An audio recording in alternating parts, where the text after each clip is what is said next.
Assalamualaikum warahmatullahi wabarakatuh. Perkenalkan, nama saya Kaila Deandra dari kelas 11 MIPA 2 nomor absen 15. Di sini saya akan menjelaskan tentang ancaman di bidang sosial.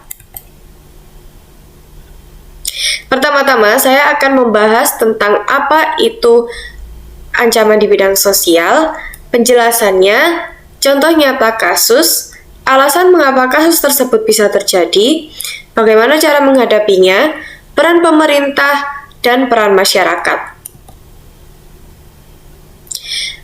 Pertama-tama kita harus mengetahui dulu apa itu ancaman sosial. Ancaman sosial adalah sesuatu yang membahayakan baik dari dalam negeri atau luar negeri, yang menyebabkan keresahan masyarakat dan dapat mengubah tatanan suatu negara atau bangsa menjadi berantakan dan hancur. Ancaman sosial terbagi menjadi dua macam, yaitu ancaman sosial dari luar negeri dan dari dalam negeri. Ancaman sosial dari luar negeri kebanyakan datang bersamaan dengan globalisasi. Beberapa dampak negatif yang muncul dan menjadi ancaman untuk integrasi nasional bangsa seperti mulai munculnya gaya hidup konsumtif dan hedonisme, sikap individualisme, dan semakin maraknya westernisasi. Selanjutnya ada ancaman sosial dari dalam negeri. Ancaman dari dalam negeri disebabkan oleh kemiskinan dan ketidakadilan. Hal inilah yang kemudian dapat menjadi pangkal permasalahan seperti kekerasan, separatisme, terorisme, dan bencana yang disebabkan oleh manusia itu sendiri. Contoh nyata kasus dari ancaman di bidang sosial adalah kemiskinan. Disebutkan bahwa jumlah penduduk miskin Republik Indonesia capai 26,5 juta jiwa per September 2021. Badan Pusat Statistik atau yang biasa kita singkat BPS mencatat pada September 2021, yaitu bertepatan pada pandemi, jumlah penduduk miskin sebesar 26,5 juta orang, atau secara persentase 9,71%. Angka kemiskinan masih terbilang tinggi dibandingkan masa sebelum pandemi.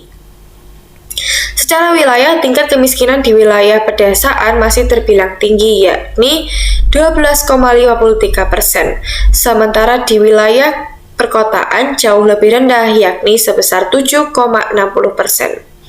Perlu diketahui bahwa kemiskinan akan menimbulkan kesenjangan sosial dan berakibat munculnya kriminalitas yang menjadi sebuah ancaman sosial. Mengapa kasus tersebut bisa terjadi? Kemiskinan bisa saja disebabkan oleh jumlah pengangguran yang meningkat.